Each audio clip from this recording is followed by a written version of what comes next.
broadcast is now starting. All attendees are in listen-only mode.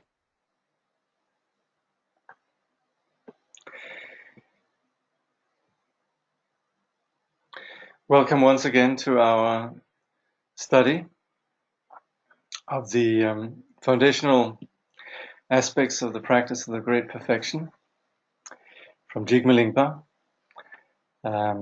Woman Drepe Temke, staircase to Akanishta, steps to the Great Perfection.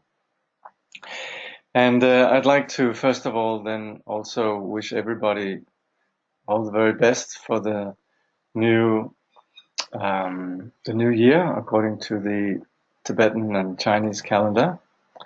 This is the year of the Earth Pig, which I gather is supposedly good for prosperity and so forth. So let's hope this turns out to be the case also in terms of our Dharma. So presently then, and before we do anything else, kindly generate the intention to practice this so that this can be something which becomes an inspiration and enables us to practice the Dharma so that we can benefit all beings. As usual, let's just check if the sound should be all right, yeah? Yes, happy Losar? Yeah, I guess it's okay. I always do the sound check because sometimes it actually isn't. So, good. Okay, it's been confirmed the sound is good. All right. Actually, some time ago, I showed one of the first teacher of the what we call the 12 Dzogchen Buddhas, which goes beyond the, in the general historicity of things. Then we talk about Buddha Shakyamuni as being the fourth teacher within this era. There'll be 1,002 Buddhas, and Buddha Shakyamuni is the fourth. From the Dzogchen perspective, then we also speak about those who will be teaching Dzogchen, and so we talk about 12 teachers of Dzogchen then, of which then Buddha Shakyamuni is the last. He's the 12. He's the so far there have been 12 Dzogchen Buddhas, and we looked at what was it now, Kyodampa. Kyodampa, the youth of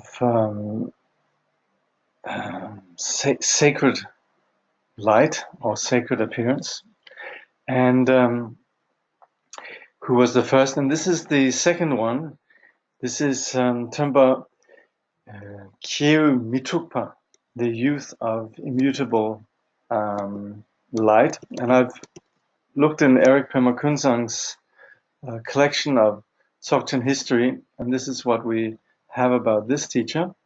It says, the second teacher taught in a place that was the realm of the Saha world, where the teacher, a youth of immutable light, taught a retinue of 200,000 dakinis the teachings of the 5 tantras of body, speech, and mind, and activities in the language of the 5-braided Vishnu, the method being the natural sounds of the elements. This was during the time when a lifespan could last 1 million years. So, in the different eras, then there are different lives, there's different kinds of beings, and so forth. So this, of course, extends way beyond the ideas we have of the universe in the modern world. But in here, then, you have this particular teacher. And then in the Dzogchen teaching, there is an awareness and a knowledge of who these teachers are. These were some tankas commissioned by Nyoshu Khenri Rinpoche, and they then, in addition to having the center as the 12 Buddhas, then it's surrounded by masters of the lineage, the Tibetan lineage. Particularly what we call the heart essence teachings, the Nyingtik lineage. Okay. So presently we're looking then at the text, which is then the commentary from the Tantra, which was commented upon by Garab Dorje and Longchenpa. And then presently Jigme Lingpa is expounding upon this further. And we're still at the preliminary sections where we're looking at how to listen to the Dharma, which is really important. The whole quality of our path really is founded on, with a few exceptions of those who perhaps realize the Dharmakaya right away and are freed without having to travel the path, then most of us, our insight has so much to do with hearing and understanding things that we didn't know before. And so the the process of listening to the Dharma really is so important for our path, because it's where we take in something and then we understand how it fits with what we're experiencing. So the Dharma should never remain as an object that we just have, like data, but it's continually talking about us. It's continually the truth about what happens in ourselves. It's continually working with the empirical dimension of what we experience and how it can be worked with. So to generate a proper, to have a knowledge about how to listen to the Dharma is really key in that process. And this then becomes the foundation for our further practice of meditation. So presently we are talking about how the student and the teacher should approach this situation. And so last time we looked on how the teacher should think in terms of things, and how the teacher needs to expand things that bring in all the teachings, which in this case, as Jigme Lingpa explains it, really is for a teacher of superior quality, someone who can actually condense all the vast teachings that we have, is somebody who's quite special. But at the same time, then it applies that there is a need to make sure that all the important points of the teaching are not lost and they are communicated. So I guess whoever takes on the role then should definitely be aware of the need for doing just this. So then we're in the middle of this page. I guess we call it 22. Yeah, this runs according to, I think, the page numbers of the book. The stages of the path should be taught in terms of the preparation, main practice, and conclusion. And this, by the way, we have everywhere in the Dharma: beginning, middle, and end. We say the beginning is good, the middle is good, the end is good. For each stage of the path that is taught, at each chapter or teaching session break, the essential meanings of all the words should be summarized and condensed into points that can be cultivated in meditation. Be sure to mingle the teachings with the mind of the student. So I think anyone who is a teacher is very aware of the need to do this, certainly to render the teaching relevant and comprehensible, clear for the students, and ideally also then to do the famous say what you're going to be saying at the beginning, and then say it, and at the end tell everyone what you have said. So hopefully that is what needs to be done, yes. Whenever appropriate, recount the life stories of the siddhas of the past and tell wonderful tales that are both necessary and relevant.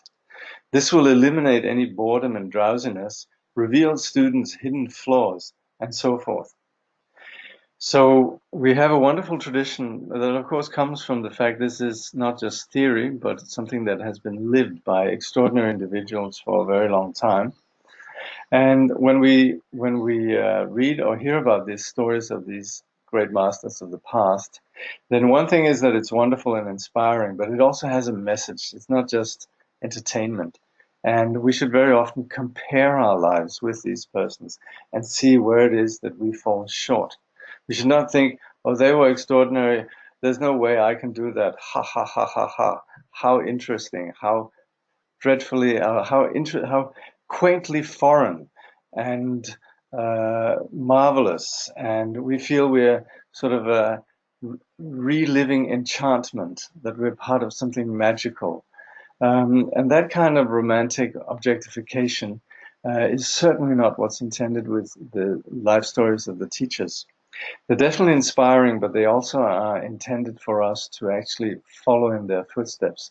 So we need to, you could say, minimize the gap between their life and our life. There has to be an increasing alignment with the teachers. Otherwise, there's no way that we'll in any way really benefit from the teaching. We could, of course, just be have faith down from the pews, but the nature of Buddhism is that it's a path. We're actually doing something.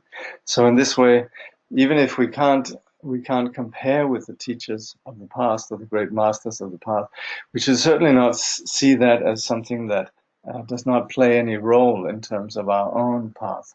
And we should understand that they've done exactly what we're doing, working with their karma and kleshas. And if we are not at their level right now, then certainly we should aspire to arrive at their level and continually increase our capacity to do so.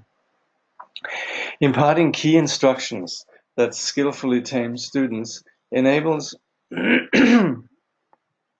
all of the Guru's compassion and blessings to blend with the student's mind like a clay figure being taken from its mold. So this is then what we call the liberating instructions.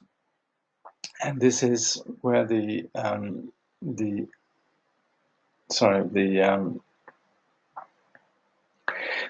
teacher can do something that ordinary scriptures can't, which is address the audience and address the students with exactly what it is that they need.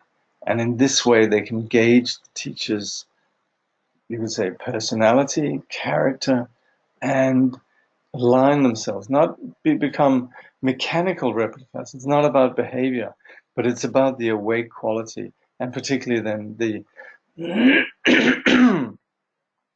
wisdom and compassion. So we say when the student's devotion mixes with the guru's, when the student's devotion mixes with the guru's compassion, then we have the phenomenon of blessing, where within that the two, the student and teacher, they blend as one.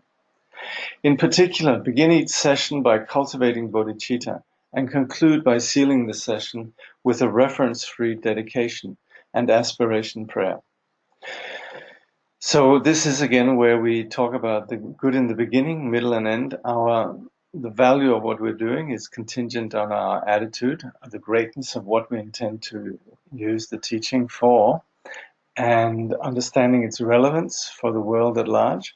And then also when we conclude, then as much as we could, we do it with free from the reference point that we ordinarily are stuck with, which is subject, object, and action, where if we give something, we very often think, oh, I have given this to you. And this and me and you and so forth, these are the three references. So real giving is free of that. And so when we dedicate, we should ideally be free of any thought that that I am giving something to others. This is, of course, also something that most of us can just aspire to, but this is what we should regard as the genuine way of practicing dedication. And in addition to dedication, we also make aspiration prayers. These are unique features of the Buddhist tradition, as stated in the Tantra of the Clear Expanse. At the time of a session break or a break in the text, condense the teachings from start to finish and distill their essential meaning into stable points that can be cultivated in meditation and understood as an object of contemplation. At certain times, clear away boredom with traditional stories and other interesting discourse in order to draw out the student's hidden flaws. Insert a small key of tradition.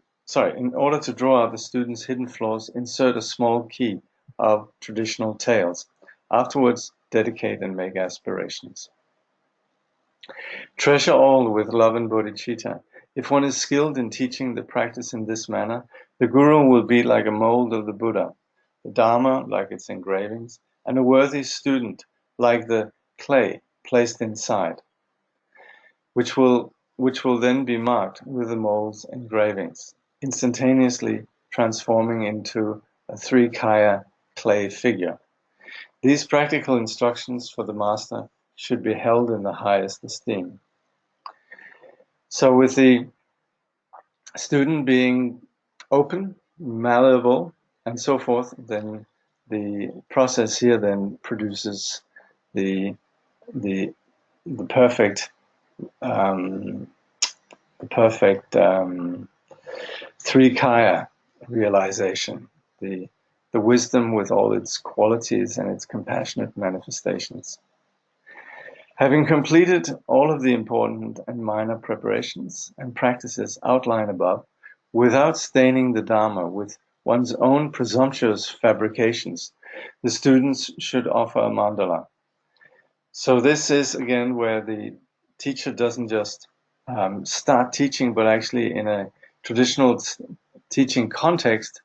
And this is still upheld as a practice. Like when we receive teachings from great masters like Tsongtse Rinpoche or His Holiness the Dalai Lama and so on, then this is always preceded by an offering of the mandala and then a requesting that the wheel of the Dharma be turned. Next, lay the groundwork for what follows by thinking with unswerving dedication. In order to bring all the infinite number of sentient beings to the state of unsurpassed, perfect, and genuine Buddhahood, I will enter into this path and strive towards the fruition of the natural great perfection, the victorious summit of vehicles and quintessence of all the 84,000 collections of Dharma, the nectar-like teachings of our blissful teacher. Furthermore, the sutras teach, listen extremely well and keep the teachings in mind. Accordingly, abandon the three faults of the vessel and cultivate the 6 metaphorical notions that you are a patient, that the Dharma is medicine, that the teacher is a doctor, that diligent practice is the medical treatment, that the thus gone is an enlightened being, and that the Buddhist tradition is a long, healthy life. The Samantabhadra Tantra states, position yourself cross-legged on a comfortable seat, and from this pure spot, do not move. If you have a hat on, place it before you, and if your hair is up, let it down. Join the palms, place them in the posture of equanimity, and abandon all activities with your hands. With your eyes, gaze upon the teacher's face. With your ears, listen to the teacher's words. With your mind, resolve the words and their significance. When in doubt, ask for clarification. With your voice, avoid all whispered chatter. Avoid stretching your legs, reclining, acting pompous, sitting on unassigned thrones and raised seats. Do not cover your head, if not ill. Carry weapons where there are no enemies. Carry a staff, though not elderly, or do anything else that is improper. Place and connect each word with its meaning. At the focal point at the end of the teaching session, with great resolve, link the beginning and the end. Abandon all mundane activities and be attentive to the precepts of the Dharma as taught in the scriptures. So it should be fairly clear here that what is really needed is what Trungpa Rinpoche actually refers to, and what the way that Trungpa Rinpoche he translates the word mugu, which we often say is devotion.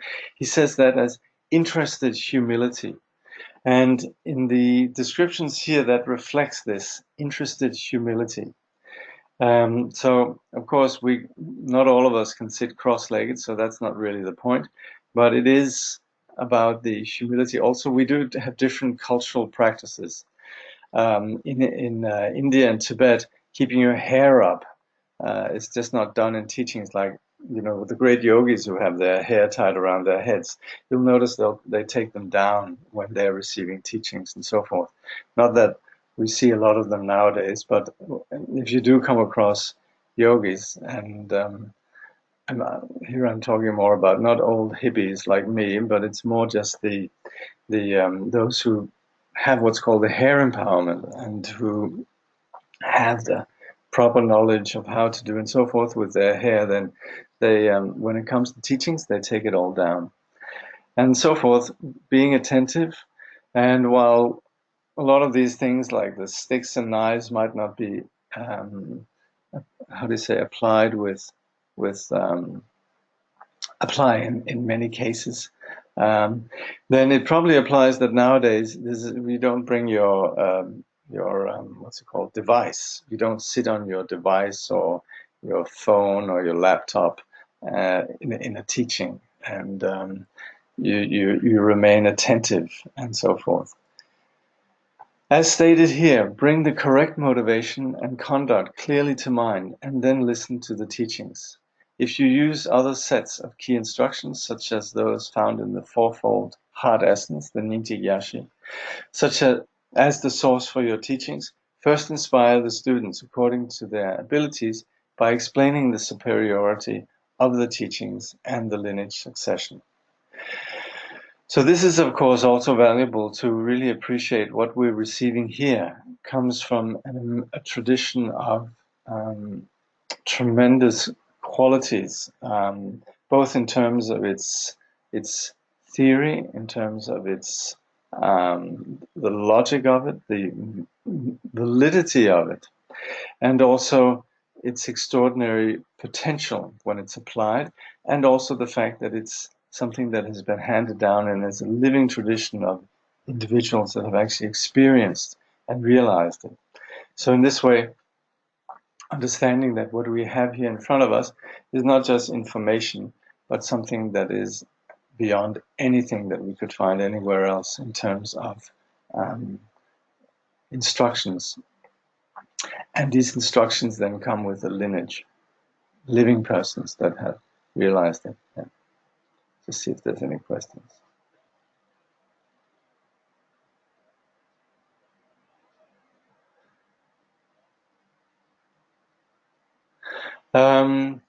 This teaching about how to teach is fascinating. Are there many such instructions?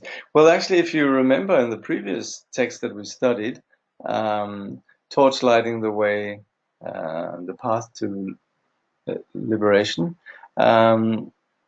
then the preliminary sections, like here, also contained quite a few instructions on how both the student and the teacher should study and teach. How does the telling of tales draw out the student's flaws? I hope I covered that, but that is basically that we look at our own life and we look at the lives of the teachers, and that's where we can say, oh, they have a fair bit more perseverance. For example, in my case, I can say, oh, the teacher really, really has greater perseverance. And so in that way, you can see how they prioritize their lives and so forth. And it's very important to not be caught on only on the behavioristic aspects or the sense of the foreignness of the teacher, but rather see what can we use. Yes, there will be things that are absolutely beyond our scope. If you read of Milarepa's life, yes, that's an extraordinary being, not miraculous, but coming out of hard work. But there are things from the life of Milarepa that we can use, and so we're continually upping our ante and realizing that we have some way to go. So that's where we can draw a lot of insight from the lives of the teachers. Personally, I don't find the lives of past saints very inspiring because they're always the reincarnations of other past saints. So it seems they have already a lot going for them to start. Well, that's like saying that I don't find the life of people who are 50 inspiring because they've already lived such a long time, or if they've lived longer than us or whatever. Yeah, but they started somewhere. Again, like the Trungpa says, the Buddha didn't come out of a lotus; he came out of a factory. And so the lives of the Dalai Lamas are not saying.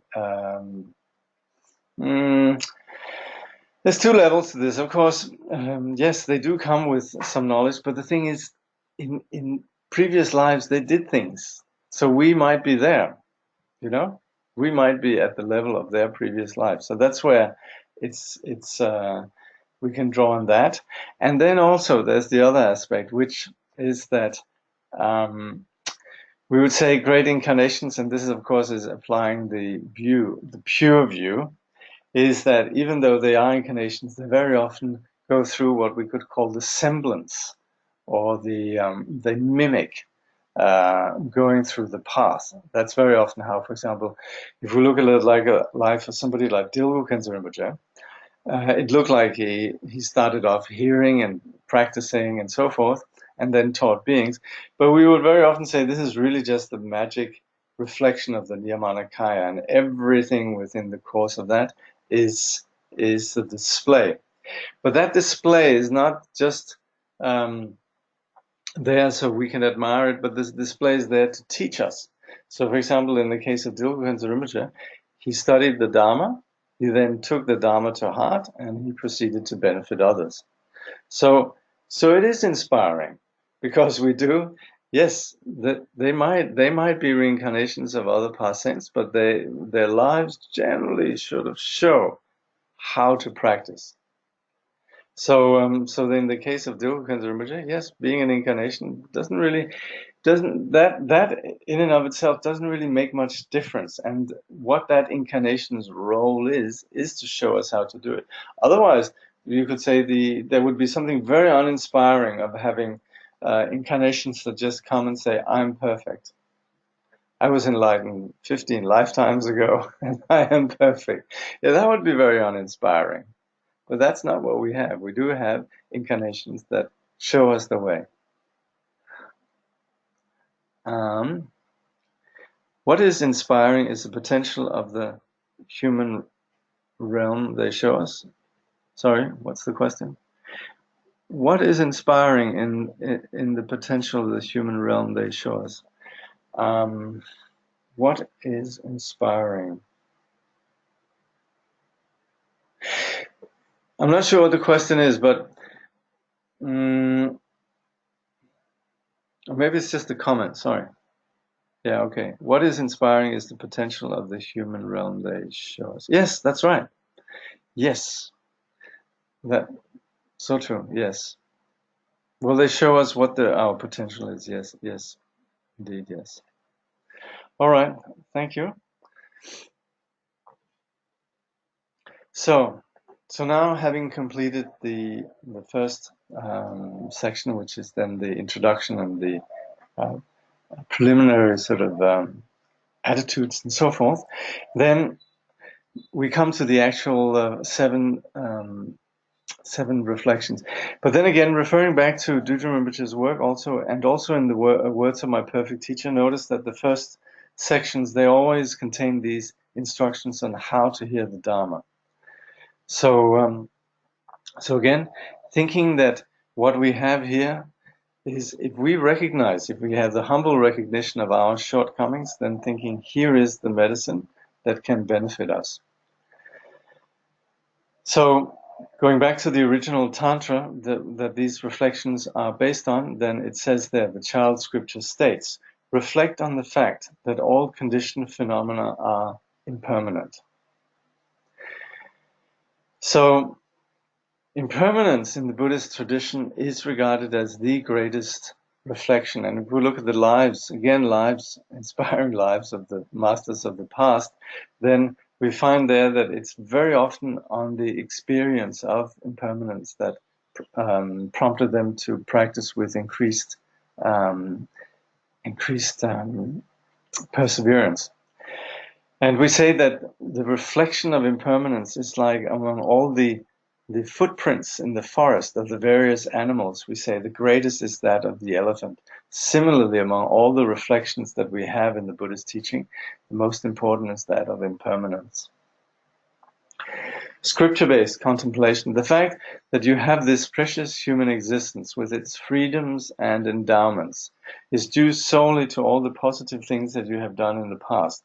If you consider the various metaphors for this attainment, its relative improbability, and its essence, you will see how rare such a fortunate state of existence is. So, these freedoms and endowments is incidentally what we're studying presently in the study of the finding rest in the nature of the mind, the Longchenpa text that we're studying on Sundays. So in there you have all of this expounded quite elaborately. And we're still in that particular chapter, so chapter 1. Jigme Lingpa goes on to say, what if one of the unending circumstances that you encounter kills you this very evening, and tomorrow morning there is nothing but a corpse left in your bed? So we sometimes say there's more causes for passing away than staying alive. And Jigme Lingpa continues, for the most part, the ignorant never give a second thought to their mortality. They meet death, having lived their entire life in a state of obstinate narcissism. On the other hand, there are some who are aware that they will die someday, yet wish to enjoy themselves until they grow old. Employing various rituals and methods, they devote themselves entirely to their plans, hopes, and fears, and are completely caught up in the aims of their present life. So this, of course, is the scope of the modern person who knows, obviously, that they're going to be passing away, but also intelligently saves up for old age, which they then use on entertainment or traveling or all these kind of distractions. We also busy ourselves with preparation for the months ahead, gathering provisions and making other short-term arrangements. But is there any assurance that we won't have taken on a completely different form of existence when the future comes? Do we know for sure that we will not end up with horns on our heads and tusks in our mouths, without even the bones of our present bodies left? Indeed, there is no such assurance. So, of course, we need to be practical. So we do need to make plans in terms of, in terms of assuming that we might live to a ripe old age. We should presumably have some sort of like a plan for old age savings, superannuation, and what have you. But at the same time, it shouldn't be without an awareness of our own mortality. And what Jigme Lingpa is saying here is that we don't know if we're going to end up as buffaloes, or with horns on our heads and tusks in our mouths, boar, and so forth. So at that time, we'll be completely lost in a different existence, and the bones of our previous bodies, these ones here, they might be long gone. So we might have a very different future ahead where we wouldn't have the freedoms and advantages of the human body. When the moment of death is upon us, there is nothing that we will be able to do, as stated in the Sutra of Advice to the King. Great King, if the four solid, stable, lofty mountains in the four directions were to crumble to the ground, pulverizing all the grass, trees, and living beings and heaping them up, it would be no easy task to flee quickly, to hold them back by force, to deceive them with their wealth, or to reverse their course with certain substances, mantras, and medicine. The same goes for sickness, aging, death, and decay experienced by all sentient beings. When these four great rivers are upon us, it's no easy task to flee quickly, to hold them back by force, to deceive them with wealth, or to reverse their course with certain substances, mantras, and medicines. So famously, the human condition and samsara in general is a place of suffering due to these four great waves of suffering: birth, old age, sickness, and death. And it is, the image here is a bit, as I'm reading it, is a bit like if you're living if you are in a, if you're at a volcano. So when the lava just comes running down the mountain, runs over your village, there's not much you can do to stop it. So similarly with these four great waves of suffering: birth, old age, sickness, and death, there's nothing we can do. As much as we're clever and so forth, there's nothing that can stop that. Hence, we are all sure to die. The Sorrow Dispelling Sutra says, the bodies of the Buddhas are adorned with the marks and signs of enlightenment. If even their Vajra bodies are impermanent, then why even mention those with bodies that resemble the stalks of planted trees? So if even the great Buddhas, the great sages pass away, how about us?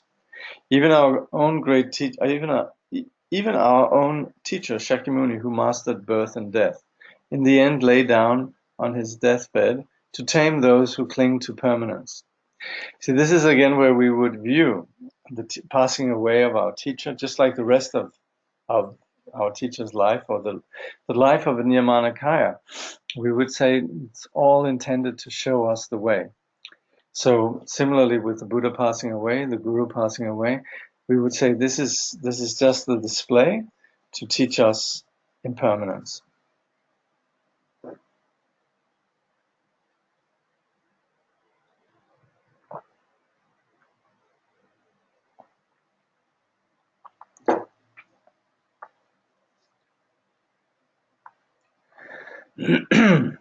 How sad. The same goes for the scholars, siddhas, kings, and ministers of India and Tibet, all of whom were emanations of bodhisattvas. Okay, let's see. I might do this thing that was talked about before. Oh, wait a minute.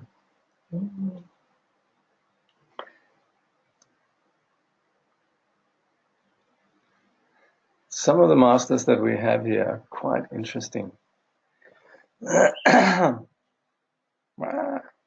Okay, let's see if I can actually do this. Okay, since we're meditating on the fact that even great masters have passed away, let's have a look at some of the lineage masters here. Pang Mipam Gompo, he was 80 years old. He lived in the 8th century or 9th century, and he heard that Bharatana was coming from India. So he went down to, and he was very old. His I can't remember what the situation was at home, but anyway, he was pretty much towards the end of his life, generally. And hearing that this great master was coming from India, he went down to the roadside and waited for Bharatana, who reputedly was coming back from India, and then requested teachings from him. And Bharatana taught him the Dzogchen Semde teachings, introducing the nature of the mind and so forth. And because the man was so old, we say that he was equipped with a stick to hold up his head so he could sit straight, and also a meditation belt. And within a short time, he had realization. And the story goes that he was so happy about this that he actually was hugging his teacher, Bharatana. In the scripture, it says for a whole week, he wouldn't let go of him. He was so happy with the teachings of Bharatana presented to him. And eventually, then his body dissolved into its basic condition of light. So that's Pang Mipam Gompo, and he's famously one of the great early masters of the great perfection, as one of the students of Bharatana. So, and Pang Mipam Gompo also passed away then, but he did live. One thing to be said about this: he actually did live quite a bit longer. So he was 80 years old when he received these teachings, and he actually did through his practice live some more lives, some more years. So contemplating then the impermanence even of great beings. Jigme Lingpa goes on to say, now all we can do is recount tales of their exploits on behalf of the teachings, and teach the superficial stories found in history books, biographies, and annals of the tradition. At the same time, we can see that there is not a single one of these beings alive today. How depressing. And so it is with our acquaintances who were alive a year ago, or in months gone by, and who have since passed away and moved on to their next lives. When they pass away, our friends, family, and those we did not know leave only their names behind. Not even their corpses remain. We can see from all this that we are sure to die as well.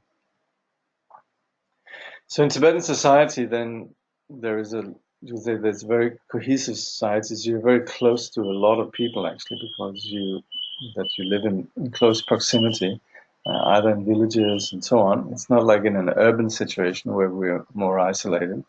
And as such, there's an awareness of those who pass away, and also it's not really institutions that hide away those that are ill, and also the dead, they are very often given to the birds, to the vultures. In many villages, you have little charnel ground nearby where there's somebody, a rogyapa, who chops up the corpse, and everybody can see this. It's not that far away, and then the vultures they feast on the remains. So these aspects, these very real aspects of life, are not really hidden away. We now find ourselves in a dark age. Even if we manage to live out our allotted lifespan, our lives get shorter by the day.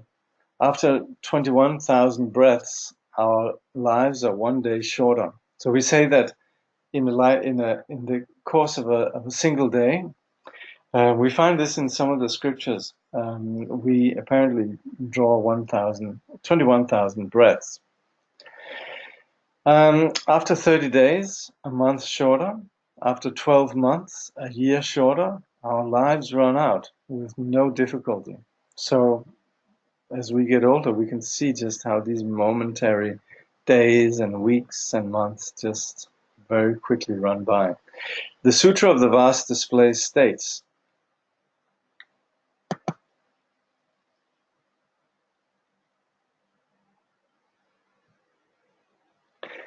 the three realms are impermanent like an autumn cloud, and the birth and death of beings like watching a dance. The lives of beings flash by like lightning in the sky. Swiftly and quickly they go, like water cascading down a cliff. Carefully consider that nothing has the power to stay for even a moment. Cultivate intense diligence as if your hair were on fire. Be sure to take advantage of this opportunity. So if we look at the lives of masters of the past, what can be really inspiring is then to see how they do exactly this, cultivating intense diligence as if your hair were on fire. And they do this from the intelligent, discerning perspective that they have this opportunity and they want to take advantage of it. Like people who hear that you can get really good stocks, they're buying up stocks that are being, floated on the market, and this is their chance. They have inside tips that this stock will do really good.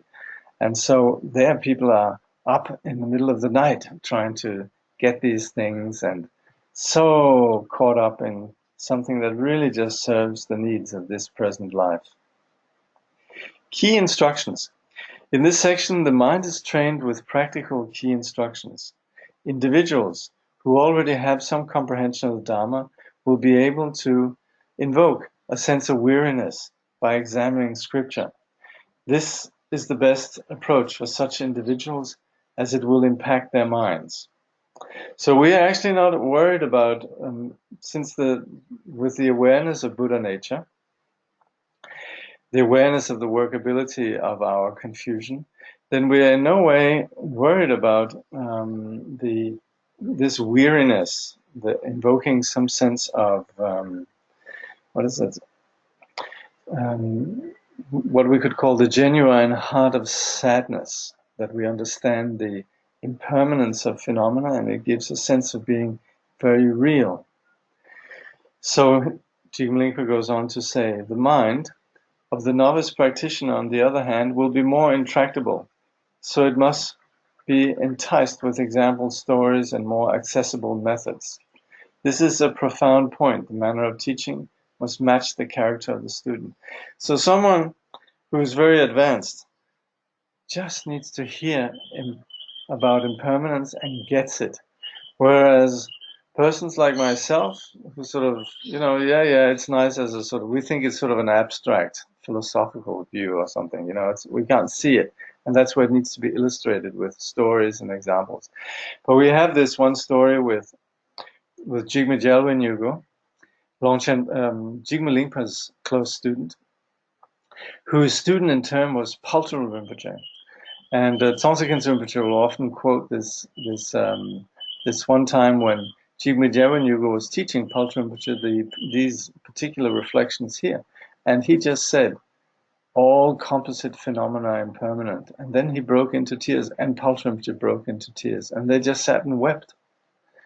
We hear this. This is one of the stories we have in the Nyingtik lineage stories, but that is exactly what's being talked about here. Somebody who really is sensitive to the reality of it, then deeply touched.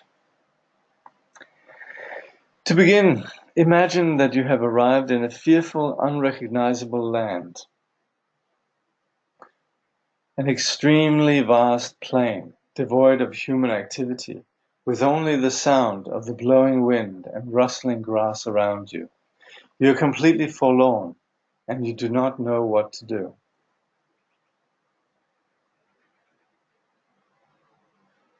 So, imagine that.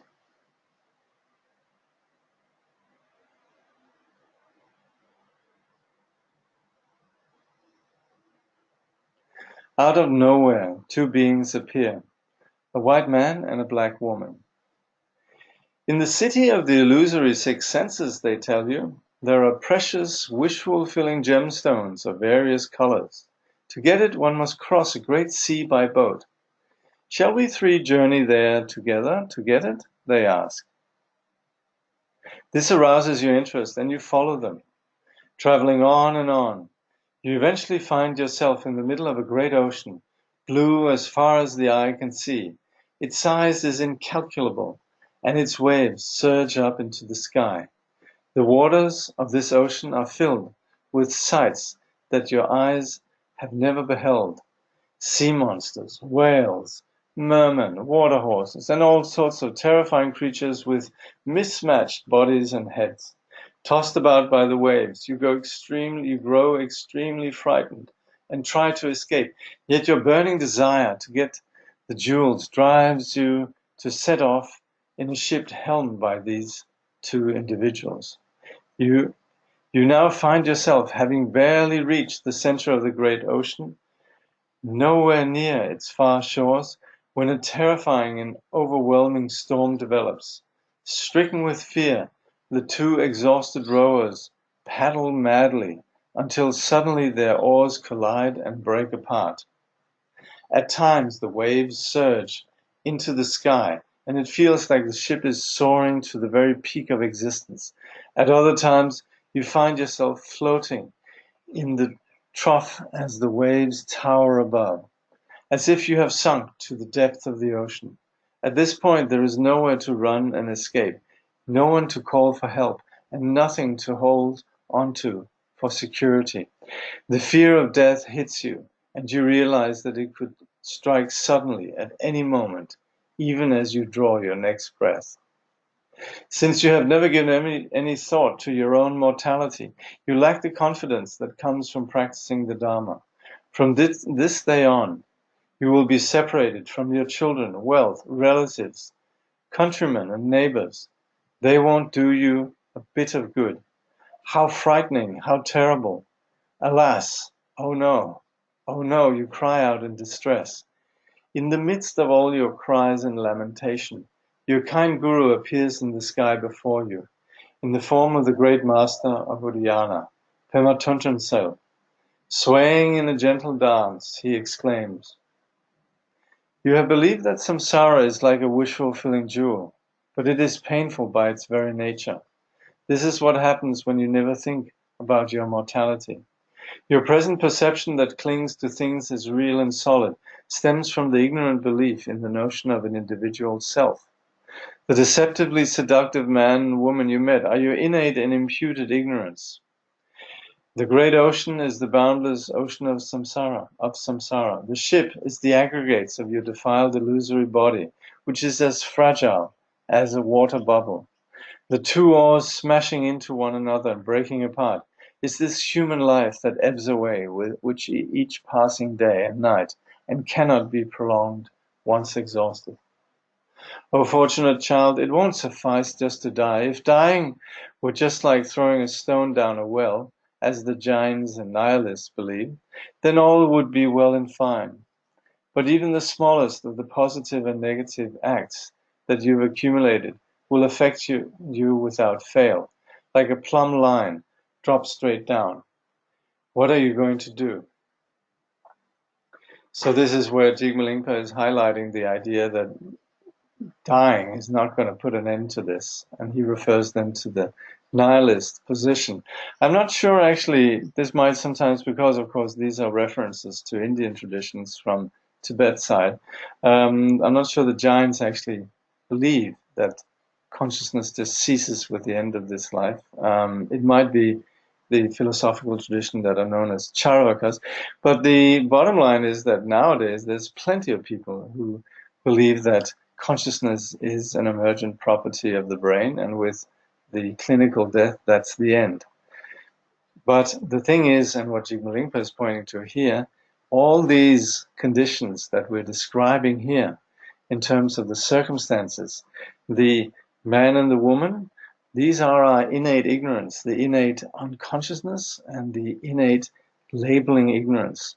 So these are the ones that we are drawn by and who we follow, and they take us along this path of the wish to that there will be something in the tangible in our senses that will bring us happiness, and in doing so, our fragile body is thrown about by circumstances. So in this way, the description here is really a metaphor for what is happening with us continually. So Guru Rinpoche then appearing, which is also the case of us here who are studying the Dharma, we have the fortune of the Guru appearing and then reminding us of our situation. So he says, what are you going to do? Hearing this, your fear and suffering intensify, and you pray with one-pointed devotion to your Guru. When you have no idea what to do, a whitish light, like a diffuse web, emerges straight from the Guru's heart and pierces your own. The ship flips over and your mind leaves your body. Then, in the three kaya palace of lotus light, you merge inseparably with the great master Buddhayana and attain Buddhahood. Through this, you have the good fortune of being able to lead all sentient beings that are tormented by the fear of causes such as these. So this is a little bit different from the sometimes problematic notion that there would be some savior, an external savior that would look after us. What we're saying here with the supplicating the Guru is like, again, the conditions of devotion and the Guru's compassion, then the blessing, which is the mind's innate light, penetrates us. So the mind's capacity and potential manifest as the Guru then is invoked, we're connected to it, and so there is a merging then with this abiding primordial ground of our mind.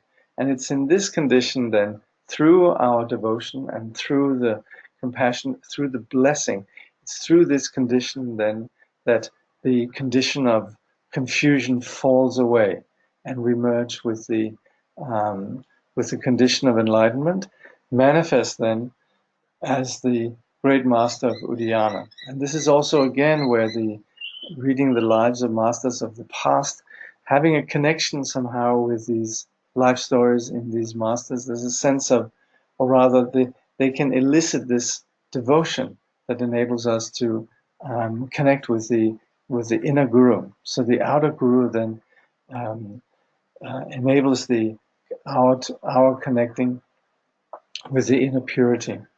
So this is then where we merge into the condition of awakening, and through that we can then benefit others. Once you have imagined all this, relax and leave your thoughts of the three times to themselves without support. Then whether your mind is active or rest, simply maintain a state of mindful awareness. So this set of instructions that we have here, the steps to the great perfection, woman dribe temke, ladder to Akanishta, literally. It is quite extraordinary, and this is a meditation that we would undertake. So as we're practicing this, as we practice reflecting on impermanence, we could do exactly this practice as was described here with the visualization of just thinking of us sitting there originally in this state of this wind-blown plane, which is a bit like the condition of what we sometimes call lungmaten. It could go one way or the other. It's just our natural unaware condition. And then it is that all of a sudden we're lured in by delusion. And then having followed delusion, then suffering as a consequence, this is the circumstances that heightens our intelligence, where wishing to be free then, and through the merit possibly of having connected with the with the Dharma, the potential for enlightenment, then the Guru manifests and then provides us with the method for liberation. So going through this visualization is very vivid. It's very descriptive. We can read through it, but also we could very well just simply sit and go through this this scenario that sort of realigns our priorities. And at the end then, simply allowing the mind to settle. This is, I would like to say, among the various teachings in the various Ngondro commentaries, this is something that's quite unusual, quite extraordinary. So I think next time will be the reflecting on karma, the second mind training. See if there's any questions.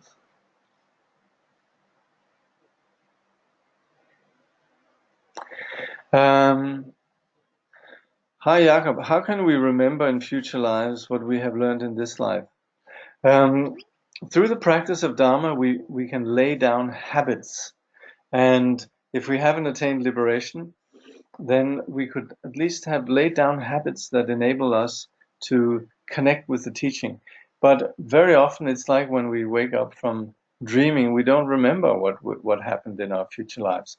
So this is just like with the dreams also. We need to be determined to be remembering our dreams. We need to be determined to be free.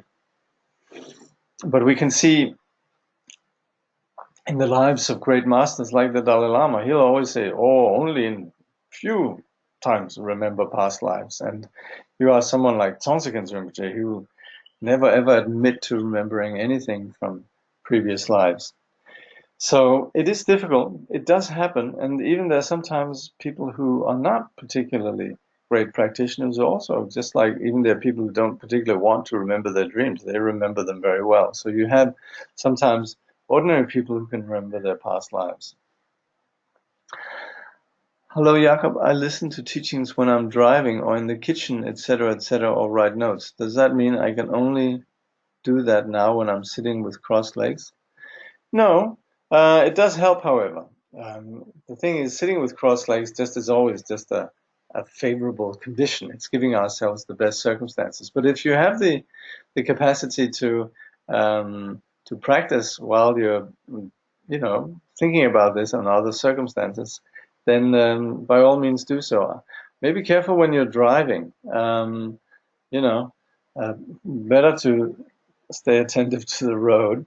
But of course, for example, if we're doing things that are a little bit repetitive and not requiring a lot of thought and so on, then we can, particularly these what we call contemplations, we can run them over and think about them. We can run them over in our mind. So we can think about them as we're doing other things. Sitting cross-legged is really just giving ourselves the best conditions. And for someone like myself, who very easily gets distracted, sitting cross-legged is just very helpful. Jakob, what were you saying yesterday about the ramifications of not practicing once you have empowerments and a set practice? Well, I was just saying that not so much necessarily about empowerments particularly, but in general, sometimes we might be blessed when we're not practicing to actually have a lot of suffering. just as a reminder. I think even there's somewhere Tsongsaken Rinpoche says that the sufferings of samsara are an expression of our Buddha nature.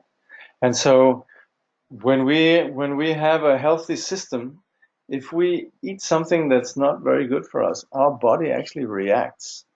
And so similarly also when we don't practice, then sometimes it's actually a blessing that there is some ramifications and discomfort that reminds us that we need to remain true to our innate purity. But as far as receiving empowerments and then not practicing them, then there's, oh yes, maybe that's what you mean. Then yes, sometimes we can receive empowerments as a blessing, which is very often what people do in Tibet, where everybody's practicing in the Dharma and so on, and everybody's comfortable with the Dharma. Then lamas give empowerments because everybody has faith in it, but then not everybody then will practice all the empowerments specifically.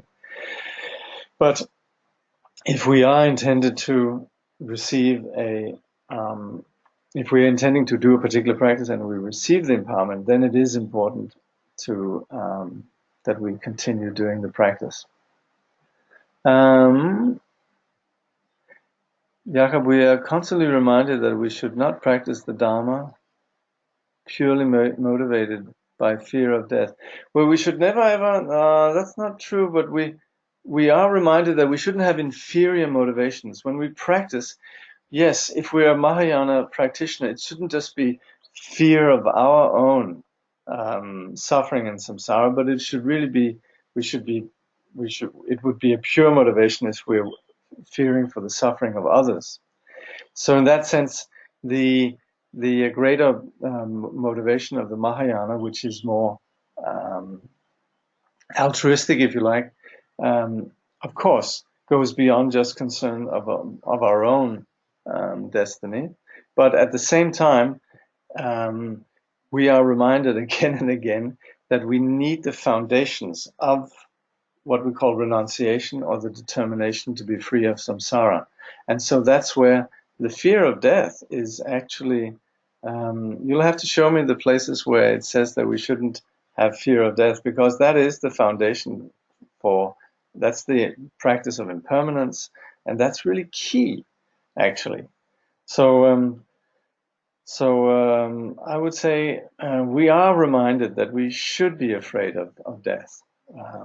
It really is the foundation for, or one of the foundations for the foundations of the Dharma. We would say this: the foundation is the renunciation, the main practice is the compassion and wisdom, and then particularly when it comes to the Vajrayana practice, the core of that is the devotion.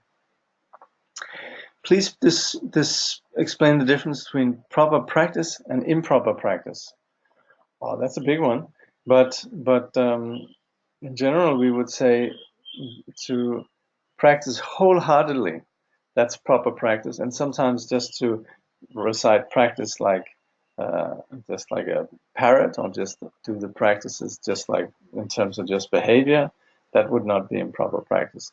But then also, we could use the Dharma really just with selfish concern, and that also we could see as improper. But actually, what we call proper and improper, really, it's so different according to the different vows. So if you're a monk, or if you're a bodhisattva, or if you're a Vajrayana yogi, there's a lot of differences there. Like Atisha, he said, since he received Vajrayana teachings, the downfalls, they just rain down on him, because in the Vajrayana, even just having a dualistic conception is regarded as a downfall. So this is a big topic.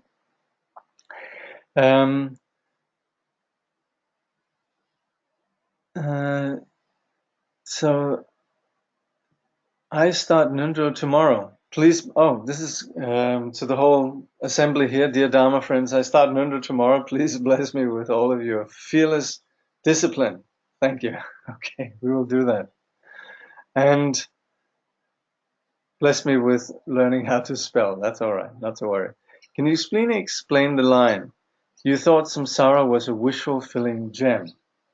It's so painful, so painful. How does one come to see it as promising? Well, there's a lot of things out there that appeal to our dualistic sense of what's wonderful. I would get, so much pleasure out of getting the object of my desire. So that's dualistic, and that is so tainted by this delusion that there's something wonderful to be had, And so we're deluded. And so as long as there is the dualistic conception, it is samsara. And there's lots of things in samsara that pose as highly desirable.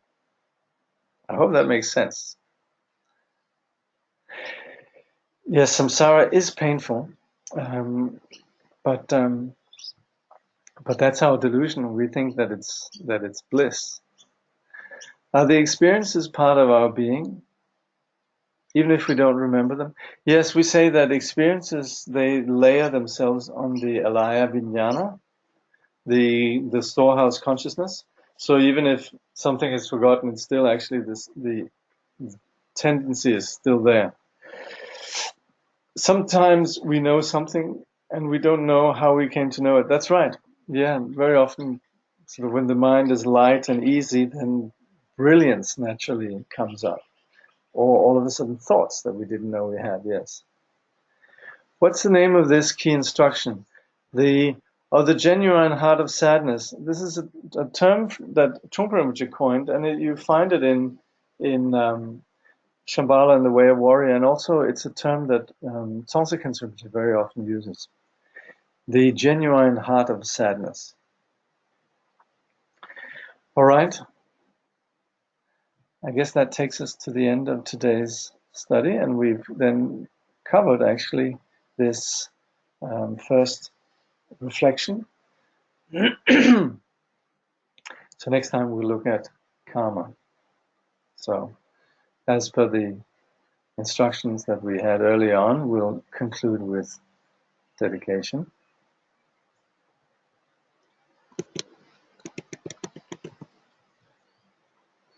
Through this virtue may all beings throughout existence awaken together without a single being left behind. In the pure realm of the luminous essence, the ground of the great perfection, may they remain inseparable from the kayas and wisdoms. Through all our births, wherever we may be born, may we be endowed with the 7 good qualities of the higher realms. As soon as we are born, may we meet with the Dharma and having the freedom to practice it properly. At that time, may we please the holy gurus and practice the Dharma throughout the day and night. Realizing the Dharma and accomplishing its essential meaning, may we cross the ocean of existence in that life. Thoroughly teaching the holy Dharma in this world, may we never tire of accomplishing the benefit of others. By this vast benefit of others, without partiality or bias, may all attain Buddhahood together. Thank you.